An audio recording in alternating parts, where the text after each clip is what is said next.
In Chapter 363 of Berserk, we learn about the past eclipse and how Flora was involved. Isodro references Star Wars, and a familiar character makes their long-awaited return. Alright, so let's get right into the review, guys. So, there's a lot going on in this chapter, but at the same time, not a lot. I'll explain that as I kind of get further into the chapter analysis. So, last chapter ended, we saw the blood vision from Skull Knight. He used to be the past owner of the Berserker armor, and because Guts is wearing it, Hanar induced that blood vision. Now, we kind of discussed the blood vision a little bit, but we don't get so much detail that we would have wanted. That's always a hallmark of Mira. He always gives you just enough to tantalize you, get you interested, but never enough to actually reveal anything critical. But we know how his stories are. They're very methodical, very drawn out. So eventually there will be a payoff. It's just, we might have to wait 50 chapters and 10 years to see it. You know, if all things go well. Anyway, at the beginning of the chapter, we see the eclipse that was going on in the previous chapter, and the eclipse is positioned right by Guts' head, which is very interesting because if you watch my previous review on this, I was talking about how all the snakes in that past eclipse kind of mimicked the Ouroboros, and then we saw that circular vortex in the background. Presumably the idea of evil was in that vortex, and if you watched any of my Berserk psychoanalytical videos, you know that the idea of evil sort of represents this collective unconscious, as Carl Jung postulated. Basically, ancestral memories that reside within all humans, kind of like a starting ground for all humans, and you can kind of pull from those memories to make yourself more complete as an individual. It's very interesting how Mira takes this archetypal spiral, this collective unconscious, and he puts it right on Guts' head, because that's exactly where his brain would be. So I felt like that was very symbolic there. And then we make our way down the spiral tree. We're in like the basement layer, and beneath the spiral tree, we see Skull Knight going to like a gravestone, a spiral gravestone, which is very interesting in and of itself. That could represent the Ouroboros. But it looks like this is where Skull Knight's past lover is buried. And we do in fact find out that it is the gravestone of the Lady Priestess of the Cherry Blossoms. So Skull Knight definitely has a connection with, you know, Elfhelm. And, you know, Elfhelm is where everyone sort of references him as king. So that makes me wonder, was he the king of Elfhelm? Does that mean he wasn't the famed King Geyserich? Was that someone else? Was it possibly Zod? I don't know. I mean, all the evidence so far suggests that Skull Knight is Geyserich. There's been a lot of clues laid out throughout the manga, but you know, if you think about it, maybe Mira's sort of leaving those clues on purpose, making it so obvious that it's not the answer. So, who knows?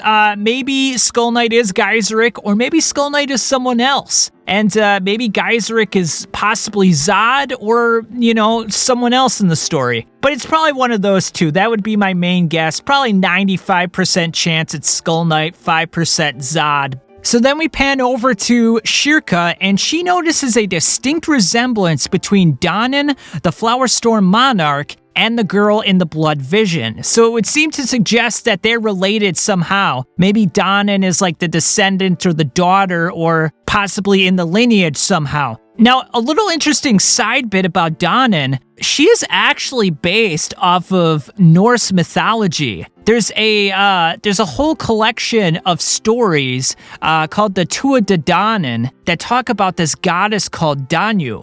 And she's like an earth goddess and goddess of creation. And it sort of bears a resemblance to Danen in Berserk. And considering that this Norse mythology is Tua de Danen, Mira pretty much lifted that name and used it for his own purposes. Now, very interesting though, if you try to find information about the Tua de Danen, it's very scattered and it's very hard to come by. And historians don't really know if they're real accounts or if they're just supposed to be mythological accounts. But very interesting there. I'll have to do a video on the Witches of Berserk very soon and explore this whole concept. But, you know, that just kind of drew my attention. And then Skull Knight is looking at Danen, and he says something very interesting here. He says, I am a portent, which means a warning that something calamitous will happen, of doom. So he's a warning of doom. Now, if you watch my Berserk psychoanalytical video about Skull Knight, you notice that the Skull Knight bears a resemblance to the tarot card of death. And the tarot card of death means that some pivotal moment in your life is going to arise. And it's kind of like a juncture point, just like the juncture point of Hecate, who he kind of also bears a resemblance to. You're getting to this point in your life where something very pivotal is about to happen. And if you notice, if you go back throughout the chapters, every time Skull Knight shows up, something major happens in the story where things just take a drastic turn. Like the first time we saw him, when he met Guts in the forest, he warned him about the eclipse that was going to happen in a year. Then, of course, Skull Knight showed up at the eclipse. I mean, major event there. And then, you know, he was at the Tower of Conviction, and he was at the sea when they met the Moonlight Boy, which is very critical to this chapter, by the way. So every time he shows up, something critical happens in the story. So again, you know, we're learning more information about the past eclipse, so there may be some more critical elements to come after he leaves. And then he says, my aim is singular. I have not the heart to bathe in the lambency, which means light or glow of my mortal days. So he's basically saying that like his inner light or his inner soul or spirit is basically darkened at this point. He was consumed by rage, consumed by his shadow, and it robbed him of his humanity. And if Guts is not careful, that could be him in the future as well. And then we find out from the old witch that Flora was actually banned from Elfhelm, so she used to be there at one point, but during the eclipse, her feelings were too strong, and she committed some sort of taboo, some sort of prohibitive act that made everyone say we need to get rid of her from Elfhelm. So I'm wondering, what the heck did she do? I don't know. I mean, did she have a hand in making sure that Skull Knight was preserved in the armor after he, like, maybe like during the eclipse, Skull Knight just completely lost it, and maybe he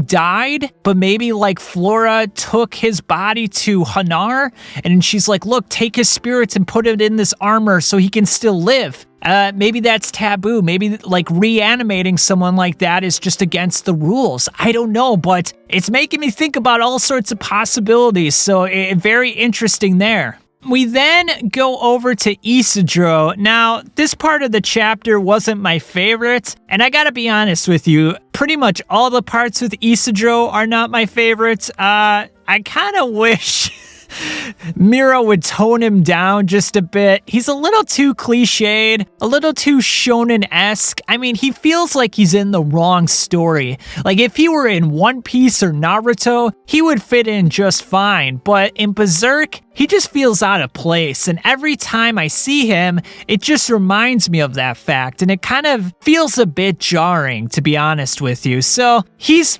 doing some silly shenanigans with the witches, kind of messing with them, throwing various elves at them, just being a rascal and a deviant. And there is a funny moment where two of the elves, one turns into Jar Jar Binks, and the Jar Jar Binks elf says, "That's a refreshingly sleazy, baggy face." And I gotta admit, I did laugh at it. It was pretty funny. But I don't know if making a meta joke about Star Wars is appropriate. It doesn't feel like it should be in there whatsoever. It's funny. I mean, in a different story, in a comedic story, it would have been great. In Berserk, it just feels out of place. It shouldn't be there. Like, I kind of wish it didn't exist, but hey, it's part of the pantheon that is Berserk. It's part of the timeline now, so we have to accept it.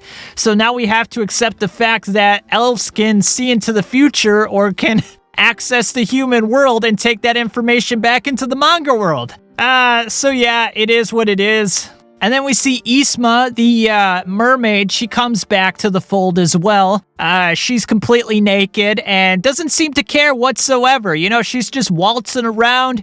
Everyone's staring. She's like, yo, what's up? You want some vag or what? And If she was a couple years older, maybe I would say yes.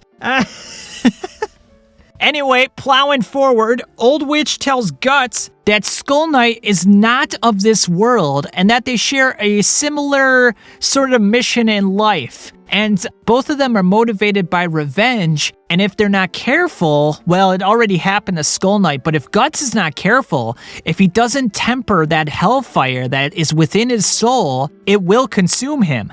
And, psychologically speaking, that would be like your shadow consuming you. Every time that Guts dons the Berserker armor, he's allowing that inner shadow to consume him, allowing his rage and his emotions to consume him, rather than finding a way to use that rage energy for his own purposes.